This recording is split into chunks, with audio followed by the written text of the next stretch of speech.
si vous avez suivi depuis le début. Ouais, mais 3 de la longue série, ça c'est le 2 du deuxième épisode. Le tout premier épisode, c'était la réforme qui a eu lieu du temps de Joas, qu'on a vu il y a quelque chose comme 2 mois, hein, du coup. Et la dernière fois, on a vu le 1 de celui-là, qui était le début de la réforme d'Ézéchias. Et il y a tellement de choses à dire, je pouvais pas m'arrêter là, donc voilà, il y a un deuxième. J'ai essayé de faire court pour pas qu'il y ait un troisième épisode sur Ézéchias. Mais il y aura un quatrième épisode de la série, puisque je veux absolument voir la réforme de Josias. Donc voilà, je sais pas ce qu'il y a dedans en fait, hein. Je vous dis ça, je m'engage, mais je sais pas ce qu'il y a dedans. Mais comme j'ai décidé de faire le tour des réformes, voilà, ça me passionne et ça m'intéresse. Donc on va continuer certainement là-dessus. Donc on a vu la réforme d'Ézéchias et on avait vu, donc ça c'est en 2 Chroniques 29 et le parallèle en 2 Rois 18. On avait vu, donc je vous lis le premier verset, les 2 premiers versets qu'on a vu la fois dernière, et puis la conclusion sur laquelle on est arrivé, hein. Donc 2 Chroniques 29 versets 1 et 2. Ézéchias devint roi à l'âge de 25 ans et il régna 29 ans à Jérusalem. Sa mère s'appelait Abijah, fille de Zacharie. Il fit ce qui est droit aux yeux de l'Éternel, entièrement comme avait fait David son père. On a vu un tas de choses, hein, à partir de ça et des versets qui suivaient. On a vu que probablement qu'Ézéchias, comme tout le monde finalement, hein, il avait des bonnes influences et des mauvaises. Alors la mauvaise c'est son père, hein, qui a été un roi atroce, qui a commis toutes sortes de mauvaises choses. Et la bonne c'était probablement sa mère en fait. On n'a pas eu trop idée de son épouse, hein, mais voilà, sa mère semblait une femme qui était bonne et qui l'a guidée dans les choses de Dieu. Maintenant on dit ça juste par supposition parce qu'on n'a pas plus d'infos sur elle. Mais quand les gens ils sont mauvais en général, la Bible elle le marque bien. Donc voilà, c'est quand même assez probable. Et Manu m'avait donné la signification de Abijah, c'était quelque chose aussi qui était positif en fait. Voilà, on avait dit que quelque part, qu'il y a eu des mauvaises influences, des bonnes. Ça change rien en fait qu'on est responsable en fait de notre choix devant le Seigneur, d'accord. Même si voilà les mauvaises influences ça peut compliquer la vie aussi, hein, mais on reste responsable des choix qu'on fait et même s'il y a des mauvaises influences, on peut quand même choisir le Seigneur. On a vu qu'Ézéchias il s'est mis au travail rapidement aussi, hein, je vous ai répété plusieurs fois, le premier mois, la première année de son règne, il a fait ci, il a fait ça, la première année de son règne, il a fait ça. Donc voilà, il a pas traîné et il faut vraiment se mettre au travail et pas laisser les choses filer et se dire je le ferai plus tard. Et l'une des choses sur lesquelles j'avais insisté aussi, c'était le fait qu'il avait réparé les portes du temple. Et donc l'important, c'est de surveiller ce qui rentre dans notre cœur et ce qui sort aussi. Alors ce qui rentre, pour pas laisser des saletés rentrer dans notre cœur, des choses qui polluent. Et ce qui sort, parce que c'est un signe de ce qui est dedans. Et donc du coup, si on voit encore des mauvaises choses sortir de notre bouche, c'est qu'il y a des choses qui vont pas dans le cœur. Et donc il faut se mettre devant le Seigneur et dire écoute, il y a encore ça qui sort de ma bouche, c'est pas normal, c'est un mauvais signe, donc corrige ça. Voilà, et on a terminé avec ce verset 11 qui dit maintenant mes fils, cessez d'être négligents, car vous avez été choisis par l'Éternel pour vous tenir à son service devant lui, pour être ses serviteurs et pour lui offrir des parfums. Voilà, c'était une exhortation, comme ça le dit très clairement, hein, de ne pas être négligent. On a été choisis par le Seigneur pour le servir, mais voilà, si nous on attend que les choses se fassent, qu'on néglige les choses du Seigneur, et ben quelque part on lui sera pas utile. Donc on va continuer avec les versets 12 à 15. Les Lévites se levèrent. Alors, elle est pas rigolote à lire ces phrases-là à cause des noms. Hein. Les Lévites se levèrent. Machat, fils d'Amasaï, Joël, fils d'Azaria, des fils des Kéatites et des fils des Mérarites, Kis, fils d'Abdi, Azaria, fils de Jéaléel, et des Gershonites, Joach, fils de Zima, Eden, fils de Joach, et des fils d'Élitsaphan, Shimri et Jéiel, et des fils d'Azaph, Zacharie et Matania, et des fils d'Éman, Jéiel et Shimei, et des fils de Jédutun, Shemaéja et Uziel. J'arriverai pas en scène. Ils réunirent leurs frères, et après s'être sanctifiés, ils vinrent pour purifier la maison de l'Éternel, selon l'ordre du roi, et d'après les paroles de l'Éternel. Alors ce qui marque ici, c'est pas juste que les noms sont compliqués à lire, hein, c'est que c'est des fils d'eux. C'est certains fils de Gershon, certains fils de un tel, certains fils de Kéhat, certains fils de voilà. Dans le lot, il y en a quelques-uns qui sont moteurs, qui se lèvent et qui disent maintenant, il faut se mettre au travail, il faut faire les choses. Ça veut dire qu'il y en a d'autres qui attendent en fait, hein, dans le lot. Et on verra ça un peu plus loin dans le chapitre. Voilà, c'est comme ça dans la vie en fait. Hein. Il y a des gens qui sont moteurs, d'autres qui le sont moins. Et je veux nous encourager à être des moteurs. Parce que si on n'a aucun, ben, on n'avance pas. Donc il faut forcément. Et si on attend tous que ce soit l'autre qui démarre en premier, ben, c'est pareil, on n'avance pas. C'est visible dans le monde autour de nous, hein, on appelle ça des leaders. Après, on a un peu du mal avec les leaders parce qu'on a l'impression que quand on est leader, on remplace un peu le Seigneur. Hein. Quelque part, c'est lui qui doit être le leader, qui doit nous conduire, qui doit nous diriger. Mais j'aime bien le terme de moteur en fait, parce que du coup, on participe à la progression, on participe à faire bouger le véhicule, le train, je sais pas ce qu'on peut imaginer. Et c'est dans la Bible finalement, on se rend compte qu'il y a de ça. Il y a des gens qu'on voit comme ça qui ressortent fort. Hein. Quand on voit Moïse, ce serait un leader de notre époque en fait. Hein. C'est un moteur. Il a aimé le Seigneur, il a rencontré d'une manière particulière, et du coup, il a tiré tout le peuple derrière lui en fait. Avec des fois des moments de fatigue, il a dû dire pourquoi il n'y a pas d'autres moteurs pour m'aider, Seigneur. Là, je fatigue un peu. Il y a eu Josué, il y a eu des prophètes, il y a eu des rois. Voilà, il y a tout un tas de gens qui sont décidés à se lever. Je pense que c'est ça qui est important. Les Lévites se levèrent. Ils sont levés pour agir. Quand on peut pas se lever pour une raison ou pour une autre, et ben le rayon d'action il est limité en fait. Hein, si on est coincé. Je pense à Marie-Jeanne, quand on est sur un fauteuil, et ben on a un rayon d'action qui est limité. Et on doit pas être paralysé comme ça par la maladie, par le péché. Alors je parle pas physiquement bien sûr, mais dans notre vie spirituelle avec le Seigneur, on doit se lever. Si on reste assis tout du long, et ben on a un rayon d'action qui est la longueur de nos bras, pas très loin pour moi. Voilà, les gens qui ont bras longs, bon c'est pratique, mais quand même c'est pas aussi pratique que de pouvoir marcher et d'aller faire les choses soi-même. Donc le Seigneur il nous invite à être des moteurs et à se lever dans tout ça. Alors je tiens aussi à préciser que quand je dis des moteurs, on pourrait dire tiens c'est aussi des gens qui sont devant avec le drapeau. Hein. Moi je vais le porte-étendard en fait. Hein. On a quelqu'un qui va avec le drapeau et allez, et puis tout le monde qui est derrière, ouais allez, on est motivé, on y va. Bon, souvent celui qui a le drapeau il est en mauvaise posture, c'est le premier qui prend quand même. Hein. Mais voilà, c'est lui qui mène les troupes, qui encourage tout le monde. Et je veux préciser que finalement c'est pas parce qu'on est ancien qu'on est moteur. Je dis ça, je suis tous les yeux braqués sur moi, mais il s'agit pas de dire bah voilà il faut plus d'anciens dans l'église en fait. Hein. C'est pas l'idée. On peut être moteur sans être ancien et on peut être ancien sans être moteur aussi. On peut être ancien avoir une responsabilité devant le Seigneur, qui est d'annoncer la parole, qui est d'aider les gens, de prendre soin de l'assemblée locale. Et pour autant, on peut ne pas être moteur en fait, ne pas être force de proposition, proposer des choses et juste aimer le Seigneur et s'attendre à ce qu'il nous dit et dire bah voilà je crois que le Seigneur il veut qu'on fasse ça, on va y aller, allez. Vous savez, celui qui est moteur, c'est ça en fait, on peut le résumer à allez, on y va, allez. Et puis c'est le premier qui se lève, qui montre l'exemple, et puis les autres disent ah bah ouais, faut que ce soit un bon exemple, hein, du coup, sinon les autres ils se lèvent pour une mauvaise chose. Autre chose aussi que je remets quand même à sa place, on a beau vouloir être moteur, leader, je dis j'aime pas trop ce mot-là, mais quelque part c'est le Seigneur qui fait tout. Il faut pas dire bah moi je vais être moteur et puis voilà tout le monde va me suivre, on est là juste pour pointer les gens vers le Seigneur en fait. Et si nous on est dans une position où voilà on a tendance à tirer les gens dans une action, dans quelque chose, c'est juste une grâce du Seigneur en fait. Et si on reprend l'image du corps, bah effectivement il y a un moteur dans notre tête hein, qui dit bah voilà faut actionner ça, faut faire ça et puis le reste suit. Puis il y a des moteurs dans nos membres, il y a des muscles qui font le travail et qui suivent. Mais si on prend cette analogie là, le cerveau c'est le Seigneur en fait. Hein. C'est lui qui donne les ordres, c'est lui qui met en nous le vouloir et le faire. Donc faut pas dire bah il nous faut absolument quelqu'un dans l'assemblée qui va être moteur, qui va inventer des trucs venant du Seigneur et puis on va tous le suivre joyeusement. On doit suivre le Seigneur. Et il faut se mettre devant lui en fait, qui puisse générer des gens parmi nous qui vont le suivre et qui vont être ses moteurs. Mais c'est lui avant tout. Voilà, je voulais juste préciser ça. Mais l'image du corps elle est intéressante quand même. Parce que dans un corps c'est la même chose. Si chaque membre il attend en disant moi j'attends que les autres ils se bougent, tant qu'ils se bougent pas, voilà, doucement et on va y aller avec précaution. Bah le corps il bouge pas et il attend. Donc ces Lévites là dont le nom il est imprononçable, ils ont réuni leurs frères et ils ont accompli l'ordre du roi, d'après les paroles de l'Éternel. C'est ça qui était dit, hein. C'est encore affiché là normalement. ils vinrent pour purifier la maison de l'Éternel selon l'ordre du roi et d'après les paroles de l'Éternel. L'objectif c'est ça en fait. C'est pas qu'on ait des gens qui soient en vue et qu'on puisse être connus ou je sais pas trop quoi. C'est juste d'obéir au roi et d'accomplir ses paroles. Alors, si on continue sur le corps un petit peu, les membres ils sont là pour ça, ils obéissent au cerveau qui donne les ordres, qui pilote, et voilà, on suit. Mais il y a des moments où on a des réflexes. Et les réflexes, bah, c'est un signal qui fait pas tout le parcours jusqu'au cerveau pour dire bon, je fais quoi, qui attend la réponse et qui exécute. C'est par moment, le Seigneur attend de nous qu'on ait des réflexes. C'est-à-dire que le corps il bouge rapidement sans aller jusque demander au cerveau ce qu'il pense, parce qu'il fait ce qui est nécessaire. Si vous avez votre main au-dessus du feu, ça prend pas le temps d'aller jusqu'au cerveau, de dire alors je retire la main, je retire pas la main, ouais, bah ouais, vas-y, allez. Là il se passe des millisecondes qui sont trop. Donc le corps il retire automatiquement. Donc, je sais plus comment ça marche au niveau biologique, je crois que ça remonte que jusque la moelle épinière, mais bon, en tout cas ça va pas jusqu'au cerveau. Et nous on devrait avoir des réflexes aussi. On peut pas être en permanence devant le Seigneur à dire Seigneur, qu'est-ce que tu veux que je fasse? Je dois lever un pied là pour marcher ou je dois faire ça, t'es sûr? Je dois me lever ce matin? En général, on a pas trop envie, alors on peut servir de ça comme d'une excuse. On doit avoir des réflexes. Automatiquement, dans telle situation, on sait ce qu'on doit faire. La plupart du temps, je fais attention à ce que je dis, hein, la plupart du temps, les réflexes sont salutaires. Des fois, malheureusement, on appelle un mauvais réflexe. Voilà, on a une mauvaise action et puis je sais pas, on retire la main du feu, mais en fait, on se retrouve dans une machine qui nous découpe le bras derrière. Enfin, un scénario catastrophe. Hein. Mais voilà, il y a des fois le réflexe est mauvais. On a un petit quelque chose et ça nous pousse en arrière et du coup, on a un plus grand danger qui est derrière. Mais d'une manière générale, on doit pouvoir agir sans en permanence demander au cerveau ce qui se passe. Et c'est intéressant parce que les réflexes, ils sont là en situation d'urgence. Normalement, quand on a le temps, on réfléchit à ce qu'on fait, comment on se positionne, et voilà. Et par contre, quand il y a une urgence, un feu, quelque chose qui coupe, quelque chose, voilà, là, on n'a pas le temps et il faut réagir vite. Et des fois, bah, on n'a pas le temps juste, on peut prier le Seigneur, hein, mais il n'y a pas le temps de se mettre devant le Seigneur et dire Seigneur, je vais attendre, s'il faut des mois et des mois jusqu'à ce que tu me donnes la réponse. On est obligé d'avoir une réponse qui est un peu réflexe en tant que chrétien. Donc, est-ce qu'on entend les ordres du cerveau de manière courante et est-ce qu'on est capable d'avoir des bons réflexes chrétiens? Alors, c'est pas juste, faut falsifier, hein, je dis pas ça, mais est-ce que notre comportement, il plaît au Seigneur juste par principe en fait, et qu'on n'est pas obligé de lui demander en permanence Seigneur, ce que tu fais c'est bien? Non, c'est pas bien. Voilà, on doit être autonome dans le Seigneur. Versets 15 à 17, les sacrificateurs entrèrent dans l'intérieur de la maison de l'Éternel pour la purifier. Ils sortirent toutes les impuretés qu'ils trouvèrent dans le temple de l'Éternel et les mirent dans le parvis de la maison de l'Éternel, où les Lévites les reçurent pour les emporter dehors au torrent du Cédron. Ils commencèrent ces purifications le premier jour du premier mois.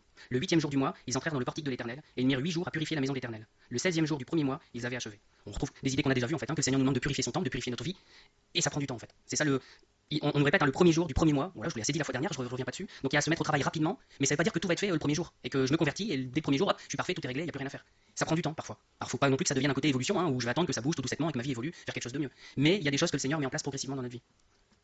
Plus que le côté progressif, j'aime bien penser au fait qu'il élimine les choses progressivement. En fait, c'est pas que ça commence à se dissoudre tout doucement dans notre vie. C'est juste qu'il enlève certaines choses à la conversion et après il continue à en enlever régulièrement pour nous faire ressembler à lui. Donc je crois que le plus gros du travail, il doit être fait quand on se tourne vers le Seigneur. Et il faut pas qu'on attende la fin en fait. Je sais pas, j'ai l'impression des fois qu'en tant que chrétien, on dit voilà, je me suis converti au Seigneur, il y a eu des changements, et puis après le reste ça viendra au fur et à mesure. Mais en fait, le Seigneur nous demande d'y mettre de la bonne volonté pour purifier le temple. Et il s'agit pas d'attendre la fin parce qu'on sait pas quand est-ce qu'elle est la fin. On revient quand même hein, sur cette histoire de premier jour, premier mois. On sait pas combien de temps on a pour ressembler au Seigneur avant de le rencontrer. Donc autant s'y mettre tout de suite, le plus vite possible. Et je pense que le maximum du travail dans notre vie doit être fait au début de notre vie avec le Seigneur. On peut pas juste dire bah je me suis converti puis j'attends dans 10 ans, 20 ans, je m'y mettrai quoi, c'est pas possible. Verset 18, hein, ils se rendirent ensuite chez le roi Ézéchias et dirent nous avons purifié toute la maison de l'Éternel, l'autel des holocaustes et tous ses ustensiles, et la table des pains de proposition et tous ses ustensiles. Nous avons remis en état et purifié tous les ustensiles que le roi Akaz avait profanés pendant son règne lors de ses transgressions. Ils sont devant l'autel de l'Éternel. Donc voilà, ces Lévites là, ils ont entraîné leurs frères et sœurs, leurs frères. À cette époque-là, ça ne fait pas être les sœurs dans le temple, mais pour nous ça fonctionne, on entraîne les frères et sœurs, on purifie tout et on va voir le roi, et ils disent nous avons remis en état et purifié tous les ustensiles qu'il avait profanés. Alors le roi Akaz, il a fait beaucoup de mauvaises choses, et il a utilisé en plus les objets qui étaient dans le temple. On va juste relire les choses, hein. Mais quand ce verset il nous dit il avait purifié tous les ustensiles que le roi Akaz avait profanés. Je dis profané, c'est un mot qu'on n'entend pas souvent en fait. Le peu de fois où j'y pense moi, c'est quand on entend que des tombes ont été profanées, mais sinon voilà, c'est un mot qu'on n'utilise pas beaucoup. C'est peut-être pour ça d'ailleurs qu'il a gardé un caractère fort. Quand on entend profané, on dit ouf, profané c'est grave. Alors j'ai repris la définition du petit Robert, hein, du coup. C'est traiter sans respect un objet ou un lieu en violant le caractère sacré. On a entendu une définition qui était proche tout à l'heure. Hein. Les synonymes de profaner, ce serait polluer ou violer. Et le sens, il est proche de blasphémer. C'est pas tout à fait pareil, mais ça se ressemble. Et l'inverse de profaner, c'est consacrer ou purifier. Donc Akaz, qu'est-ce qu'il a fait pour profaner le temple et ses ustensiles? On va le lire là, dans 2 Chroniques 28, versets 21 à 25. Car Akaz dépouilla la maison de l'Éternel, la maison du roi et celle des chefs, pour faire des présents au roi d'Assyrie, ce qui ne lui fut d'aucun secours. Pendant qu'il était dans la détresse, il continua à pécher contre l'Éternel, lui, le roi Akaz. Il sacrifia au dieu de Damas qu'il avait frappé, et il dit puisque les dieux des rois de Syrie leur viennent en aide, je leur sacrifierai pour qu'ils me secourent. Mais ils furent l'occasion de sa chute et de celle de tout Israël.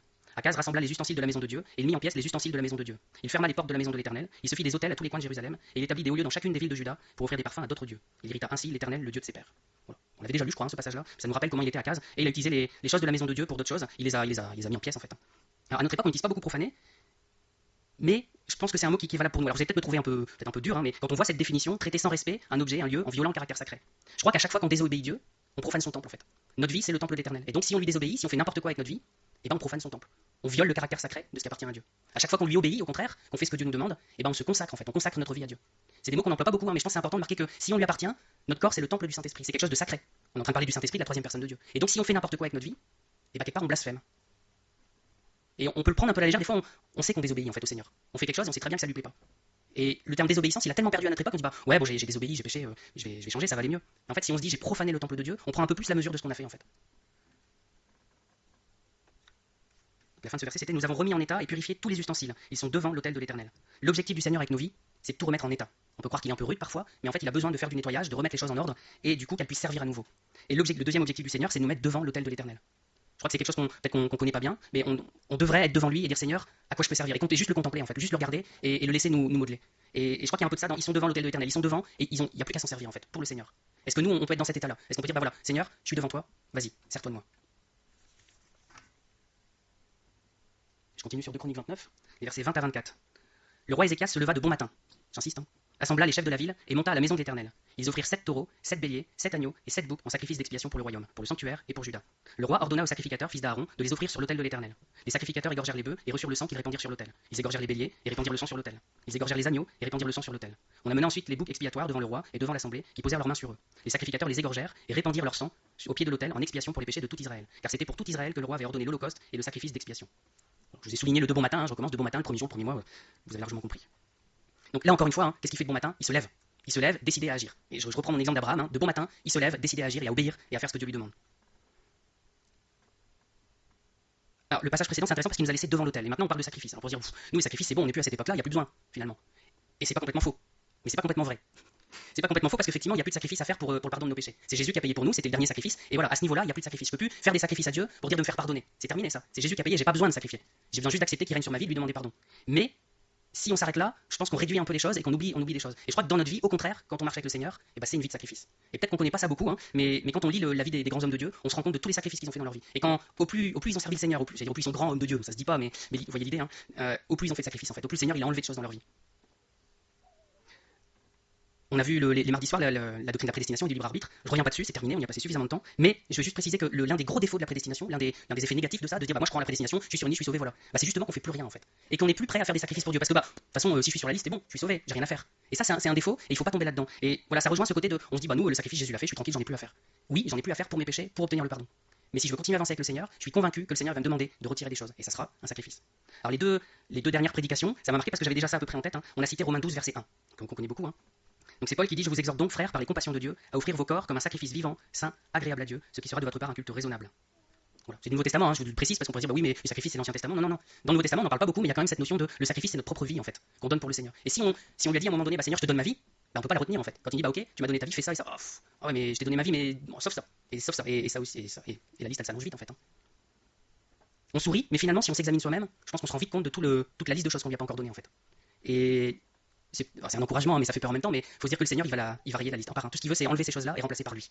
Et c'est pas une perte en fait, on le voit comme une perte avant de s'en séparer. Mais quand on l'a fait, on est content parce que le Seigneur il nous comble en fait. Alors je vais citer quand même sur les sacrifices 2 autres versets du Nouveau Testament.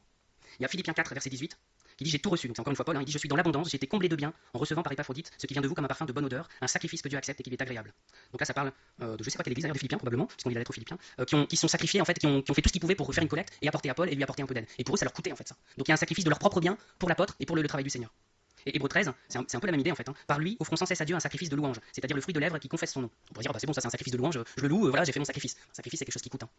La suite c'est n'oubliez pas la bienfaisance et la libéralité, car c'est à de tels sacrifices que Dieu prend plaisir. Donc là encore, il y a l'idée de donner ce qui est à nous et de le donner pour d'autres, de le donner pour le Seigneur.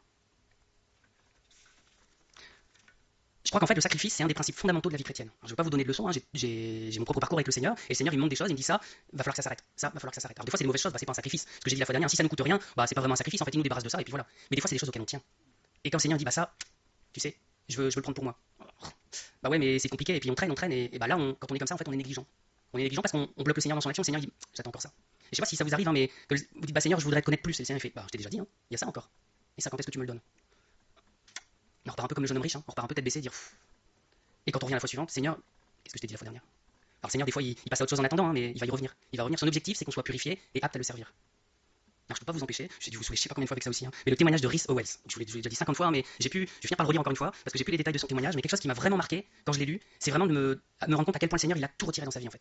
Tout, quand on le lit c'est incroyable, il avait même juste son propre honneur quelque part, c'était une époque où il fallait marcher avec un chapeau dans la rue, je me souviens juste de ça, et le Seigneur il dit maintenant tu vas marcher, tu n'auras pas de chapeau. Oh non, ouais. Et puis pour sa maman c'était une honte, son fils qui se balade sans chapeau dans la rue, nous ça nous paraît une bricole, mais c'est-à-dire qu'il avait la honte dans la rue quoi. Même son honneur, il l'a lâché. Il a donné son travail, il a donné son temps, il a donné sa santé, il a tout donné.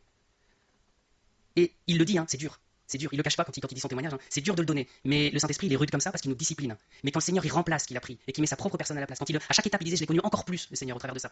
Et il disait mais j'ai aucun regret, j'étais tellement comblé par le Seigneur parce qu'il a mis à la place. Et nous on s'accroche. J'ai lu récemment le témoignage de George Muller aussi. C'est intéressant quand on peut les récupérer leur témoignage, leur biographie, de lire comment le Seigneur il agit dans leur vie. Voilà, ça met au défi de alors pas forcément faire la même chose qu'eux, ça dépend de ce que le Seigneur voudra faire de nous, mais de se lever pour le Seigneur et de juste d'être complètement au Seigneur et d'être à son service. Et lui aussi, hein. Le Seigneur, il a retiré tout ce en quoi il pouvait se confier. Il s'est retrouvé à la tête d'un, on pourrait presque dire un empire en fait, hein, parce que des orphelinats, en je sais pas combien d'exemplaires, des écoles, des milliers d'enfants, et tout ça avec zéro revenu, zéro, rien. Et il a mis un point d'orgue à ne jamais demander d'argent, jamais demander quoi que ce soit, sauf à son père, Céleste. Et il a toujours eu ce qu'il fallait, des fois à la minute près, mais toujours, toujours, toujours. Alors nous on se dit, ah ouais, j'aimerais bien comme George Muller et tout recevoir du Seigneur, vivre comme ça. Bah ouais, mais pour vivre comme lui, faut ne plus rien avoir en fait, et dépendre complètement du Seigneur. Alors est-ce qu'on est prêt à ça? Pas trop, hein, on n'a pas envie, hein. Et pourtant c'est comme ça que le Seigneur il fait des choses magnifiques. C'est comme ça que ça rend gloire au Seigneur en fait. D'autant qu'on vit avec nos propres ressources, bah, quelque part on a une vie normale en fait. Mais quand c'est le Seigneur qui fournit tout comme ça. Et Rhys Howells c'était pareil, c'est le Seigneur qui lui donnait tout. J'étais marqué par Muller quand il disait j'ai reçu un don, et je sais plus comment c'était fait, en fait il y avait des affectations au don, hein. Les gens disaient bah, moi je donne pour ça, je donne pour ça. Même de ce qui n'était pas affecté et qui lui revenait à lui pour vivre, il en donnait une partie encore pour l'œuvre derrière quoi. Donc il avait rien et il donnait tout ce qu'il recevait et il continuait à dépendre intégralement du Seigneur. C'est des témoignages qui sont formidables et si on peut prendre tous les hommes de Dieu qu'on connaît, les grands hommes de Dieu qui ont marqué l'histoire, je pense que c'est quelque chose qui est tout le temps dans leur vie en fait, la notion de sacrifice. Ils ont tout laissé au Seigneur et le Seigneur il a pourvu pour eux, il n'a jamais été pris en défaut. Je reviens juste sur 2 Chroniques 29. Ça se termine car c'était pour tout Israël que le roi avait ordonné l'holocauste et le sacrifice d'expiation. Je reviens, il n'y a plus de sacrifice à faire pour obtenir le pardon de nos péchés, mais quand nous, on est fidèle au Seigneur, qu'on accepte de sacrifier les choses, qu'il nous demande tiens donne-moi ça, on lui donne, on le sert, c'est bon pour nous parce qu'on connaît plus, et c'est bon pour les autres en fait. Ce qu'a fait le roi là, ce qu'ont fait les Lévites, ça a eu un impact sur tout le monde autour. Alors, on peut pas dire que c'est parce qu'ils ont fait ça tout le monde a été sauvé. C'est pas comme ça, chacun a sa propre responsabilité. Mais ça a eu un impact, il y a des gens qui ont été bénis par ça, il y a des gens qui ont été touchés par ça. Quand on prend les ministères de Rhys Howells, de George Muller, c'est 2 exemples que j'ai pris tout à l'heure, il y a des gens qui ont été bénis autour. Tout le monde s'est pas converti en masse autour d'eux, mais il y a eu des conversions, et il y a eu des gens qui ont simplement été bénis au travers de ça. Donc le Seigneur il veut nous utiliser, c'est pas que pour nous en fait. On peut pas voir ça de manière égoïste et se dire bah moi je veux connaître le Seigneur comme ça je serai bien en lui et puis voilà. L'œuvre du Seigneur c'est pour toucher les autres après. Alors je vais terminer de Chronique 29 juste en soulignant quelques éléments par-ci par-là. Je vous dis je voulais pas faire un 3e épisode donc il y aurait probablement de quoi faire. Donc de Chronique 29 verset 25, il fit placer les Lévites dans la maison de l'Éternel avec des cymbales, des luttes et des harpes, selon l'ordre de David, de Gad le voyant du roi et de Nathan le prophète, car c'était un ordre de l'Éternel transmis par ses prophètes. Donc là on voit l'une des conséquences de ça c'est la louange. Donc on prend des fois les choses à l'envers, on loue le Seigneur, on dit qu'on va louer le Seigneur va nous parler. Il y a aussi de ça dans la Bible, on voit ça dans un cantique de Samuel si je me trompe pas. Mais quand on est au service du Seigneur, c'est là où on peut le louer pour du bon, j'ai envie de dire. Parce qu'en fait, on voit ce que le Seigneur il fait quand on le sert. Quand il transforme notre vie, c'est ça qui fait sortir la louange. On peut pas provoquer les choses, dire bah, je vais le louer et puis on verra bien, ça changera peut-être des choses. Donc la suite de ces sacrifices, c'est la louange. C'est marrant ce lien-là quand même, parce qu'on peut dire le sacrifice, bah voilà, je fais le sacrifice, je sais pas comment je peux dire. Je suis attristé pendant un moment, puis ça va passer quoi. Mais non, quand on reprend ces exemples de Muller ou de Wells, quand on prend l'exemple ici, ils font un sacrifice et ils sont contents en fait. La conséquence directe du sacrifice, c'est la joie. Donc là, il y a quelque chose qui nous échappe parce que nous, on est encore accrochés à nos petits trucs à nous, et c'est pour ça en fait qu'on imagine que ça va pas être joyeux. Les Lévites prirent place avec les instruments de David et les sacrificateurs avec les trompettes. Ézéchias ordonna d'offrir l'holocauste sur l'autel, et au moment où commença l'holocauste, commença aussi le chant de l'Éternel. Vous voyez ce parallèle en fait entre le sacrifice et le chant pour l'Éternel.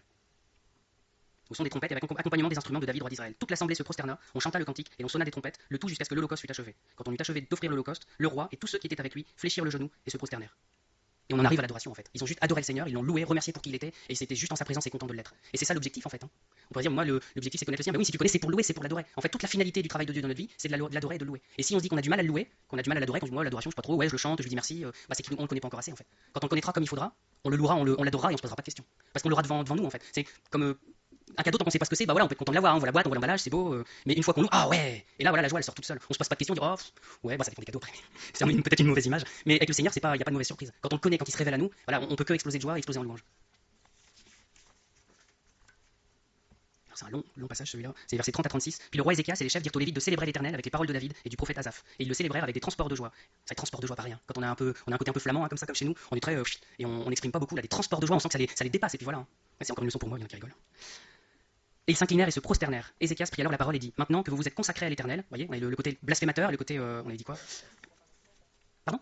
La profanation, voilà, c'est ce mot que je cherchais, merci. Le côté profanation et blasphème, et là maintenant on retrouve le côté consacré. Maintenant que vous vous êtes consacrés à l'Éternel, approchez-vous, amenez des victimes et offrez en sacrifice d'action de grâce à la maison de l'Éternel. Et l'assemblée amena des victimes et offrit des sacrifices d'action de grâce, et tous ceux dont le cœur était bien disposé offrirent des holocaustes. Le nombre des holocaustes offerts par l'assemblée fut de 70 bœufs, 100 béliers et 200 agneaux. Toutes ces victimes furent immolées en holocauste à l'Éternel, et l'on consacra encore 600 bœufs et 3000 brebis.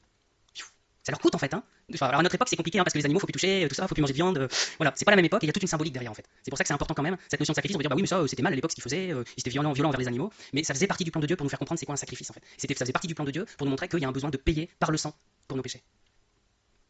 Et tout ça, ça leur coûte. Hein. Il y a aussi l'exemple de Salomon, je sais plus combien de milliers de brebis, de toutes sortes d'animaux qu'il a sacrifiés. Alors bien sûr, il était riche. Hein. J'ai dit punaise, c'était le travail des gens qui ont élevé les animaux et qui sont dit, il nous a dilapidé tout ça en si peu de temps. Et nous, on met des années à les élever, à les faire grandir. Ben voilà, mais c'est encore un sacrifice. C'est pour ça que ça s'appelle un sacrifice. Alors après, c'était fonction des moyens hein, dans la Bible. Il y en a qui offraient juste une tourterelle, quelque chose de tout petit. Mais voilà, ça reste quelque chose qu'on prend de nous et qu'on donne pour le Seigneur. Mais les sacrificateurs étaient en petit nombre et ils ne purent dépouiller tous les holocaustes. Leurs frères, les Lévites, les aidèrent jusqu'à ce que l'ouvrage fût fini et jusqu'à ce que les autres sacrificateurs se fussent sanctifiés. Car les Lévites avaient eu plus à cœur de se sanctifier que les sacrificateurs. Cette phrase-là m'a marqué aussi. Hein. Les sacrificateurs, c'était leur boulot. Alors, c'est difficile de dire un boulot comme on l'entend nous, hein, mais voilà, c'était leur service pour le Seigneur. Et on peut dire que c'est leur boulot, hein, parce que leur salaire, c'était de recevoir une partie des holocaustes en échange, pour manger et pour eux. Et ils s'étaient pas sanctifiés, ils n'avaient pas eu autant à cœur que les Lévites. Donc on se dit quelque part, les quelques Lévites là dont les noms étaient compliqués, ils étaient moteurs, ils ont entraîné leurs frères, les autres Lévites, et on s'est retrouvé avec les Lévites qui eux étaient motivés à faire le travail. Alors que les sacrificateurs, bah du coup, pas autant. Donc c'est un encouragement encore une fois pour nous, hein, à nous sanctifier et à avoir à cœur de se sanctifier. C'est la première étape, en fait, avoir à cœur, et après on le fait réellement. Mais si on en est dans nos cœurs, on dire, bah moi, ma vie avec le Seigneur, elle me va, c'est bien, j'ai pas besoin de plus, moi je le connaîtrai quand il reviendra, et puis c'est tout. Bah si on n'a pas à cœur, on le fera pas, et puis on restera là, en fait, on restera comme ce corps immobile dont on parlait tout à l'heure. Il y avait d'ailleurs beaucoup d'holocaustes avec les graisses des sacrifices d'action de grâce et avec les libations des holocaustes. Ainsi fut rétabli le service de la maison de l'Éternel. Ézéchias et tout le peuple se réjouirent de ce que Dieu avait bien disposé le peuple, car la chose se fit subitement. C'est intéressant aussi de nous dire que voilà, ça s'est fait subitement, ça s'est fait spontanément en fait, je pense que c'est ça l'idée. Il n'y a pas eu manipulation, hein, parce qu'on peut dire bah, on va travailler les gens et au fur et à mesure de ce qu'on dit pour dire que les gens ils se bougent et qu'ils fassent quelque chose, c'est pas le cas. Le Dieu il a bien disposé les cœurs. Et donc on peut déjà prier ça en fait pour nous. Hein. Si on se dit bah Seigneur, je sais pas trop où je dois aller avec toi, bah dispose bien mon cœur déjà Seigneur, c'est une première étape. Donne-moi à cœur de me consacrer comme les Lévites ici. Voilà, c'est la première étape le vouloir et après le faire il va suivre parce qu'on l'aura dans le cœur. Voilà, on termine comme ça avec de Chronique 29, pardon, avec le ainsi fut rétabli le service de la maison de l'Éternel. L'important, on y revient à chaque fois, hein, c'est ça. C'est le service du Seigneur. C'est pas de se glorifier, c'est pas dire l'Église Hasbro qu'on va la connaître partout, c'est pas le but du jeu. C'est vraiment que le Seigneur il soit servi comme lui il le souhaite en fait. Et on revient à cette image du corps avec le cerveau qui pilote et qui donne les actions. Et ça se passe bien quand le corps il fait exactement ce que le cerveau lui demande. Si le corps il commence à faire d'autres mouvements, là on court à la catastrophe. Donc on a vu quelques éléments aujourd'hui, je suis pas tout à fait fini. Hein. On a vu quelques éléments aujourd'hui sur lesquels on peut travailler pour avancer avec le Seigneur. Il y a l'idée d'être moteur et de pas attendre les autres. C'est bien, on est là, on est en famille pour s'encourager les uns les autres. Donc c'est une bonne chose. Mais si au lieu de s'encourager les uns les autres, on s'attend les uns les autres, on va pas avancer beaucoup. Donc voilà, il faut que le Seigneur il suscite des choses dans nos cœurs pour qu'on puisse avancer. Et s'il y a que des moteurs, bah, tant mieux, ça marchera d'autant mieux. On a vu qu'on devait avoir à cœur de se consacrer et d'être prêt au sacrifice. Et je pense vraiment que cette notion de sacrifice elle est super importante. Je dis quand on voit toute la vie des grands hommes de Dieu, le Seigneur il a fait ça dans leur cœur. Et il faut comprendre que le Seigneur il retire toutes les choses auxquelles on s'accroche et qui remplace juste par lui. Et ça sera peut-être douloureux au démarrage, hein, mais ça fera du bien et on le connaîtra d'autant mieux. Donc la question qui reste derrière tout ça, c'est est-ce qu'on veut vraiment que le Seigneur il se révèle à nous? Si on veut rester là, bah voilà, on s'arrête là. Mais si on s'arrête là, est-ce qu'on le connaît vraiment? Est-ce qu'on l'a vraiment connu? Est-ce qu'on peut dire, bah Seigneur, je t'ai donné ma vie, voilà, je suis sauvé, et puis en même temps dire, bah ouais, voilà, c'est bien quoi, je veux pas plus. Pour moi, c'est pas compatible dans ma tête. Si on le connaît vraiment, on a envie de le connaître plus, c'est obligatoire, c'est lié les deux. Et si on se rend compte que dans nos cœurs, on n'a pas cette volonté de le connaître plus, bah pour moi, il y a un souci quelque part dans la vie. Et c'est vraiment ça que le Seigneur il travaille dans mon cœur depuis des mois et des mois maintenant, de vouloir plus de lui en fait, de vouloir plus le connaître. Et le reste après, c'est du détail. Le service, c'est la conséquence. Mais d'abord le connaître en fait. C'est pour ça que je vous répète ça probablement à chaque message. Voilà, c'est le truc le plus important pour moi. Alors, c'est important de se décider et de pas être indécis. Je vous dis la même chose de formuler de manière différente du coup, mais pourquoi? Parce que la suite, elle est pas marrante pour Ézéchias. Là, on a fait 2 Chroniques 29. En 2 Chroniques 30, on a vu comment on voit, vous le lirez chez vous, hein, ça sera les devoirs, on voit comment Ézéchias il remet en route la Pâque, il célèbre la Pâque. Donc c'est encore quelque chose de très joyeux, hein, c'est très bien ce qu'il fait. Et 2 Chroniques 31, ça nous raconte aussi comment il continue les réformes dans le pays. Il continue à travailler dans la maison de l'Éternel aussi, hein, tout n'a pas été terminé le premier jour du premier mois de la première année. Il a continué et il remet en place la dîme, donc les dons du peuple, pour continuer les travaux. Il reconstitue les trésors de la maison de Dieu, et le chapitre 31, il se termine avec les versets 20 et 21. Voici ce que fit Ézéchias dans tout Juda. Il fit ce qui est bien, ce qui est droit, ce qui est vrai devant l'Éternel son Dieu. Il agit de tout son cœur, et il réussit dans tout ce qu'il entreprit, en recherchant son Dieu, pour le service de la maison de Dieu, pour la loi et pour les commandements. La conclusion est magnifique, hein. Ouais, mais derrière il y a un chapitre 32. Chapitre 32, verset 1. Après ces choses et ces actes de fidélité, parut Sanchérib, roi d'Assyrie, qui pénétra en Juda et assiégea les villes fortes dans l'intention de son appareil. Quand le Seigneur il va susciter des choses dans notre cœur, l'ennemi il n'aimera pas. C'est obligatoire. Tant qu'on est tranquille, qu'on a un corps qui bouge pas trop, qu'on est assis, ça pose pas de problème à l'ennemi. Par contre, le jour où on se met debout, le jour où on se lève, là il arrive et dit ça va pas être possible parce que tu vas me déranger. Il a subi quelque chose qui était compliqué, hein. On va pas refaire toute l'histoire, mais avec la Syrie c'est la grande puissance de l'époque et c'est une image du diable en fait la Syrie, comme Babylone l'est aussi, pas tout à fait sur le même plan, mais voilà, il y a une image du malin qui est pas content parce que les choses ont bougé. Et c'est pour ça que la décision dans notre cœur elle doit être ferme. Elle doit être ferme de dire Seigneur je veux te connaître et je ne décrocherai pas de ça. Parce que sinon, quand le malin il va arriver, il va dire, je vais me rasseoir, hein, c'était beaucoup plus simple avant, et là ça devient trop compliqué pour moi. Donc voilà, je veux nous encourager à tout ce que j'ai déjà dit tout à l'heure, je vais pas le répéter, mais à prendre une décision ferme pour le Seigneur. Parce que le malin il va arriver. De toute façon, même si on se bouge pas, vu les temps dans lesquels on est, le malin il fait tout un tas de choses et il agira quoi qu'il arrive. Lui, il nous attend pas.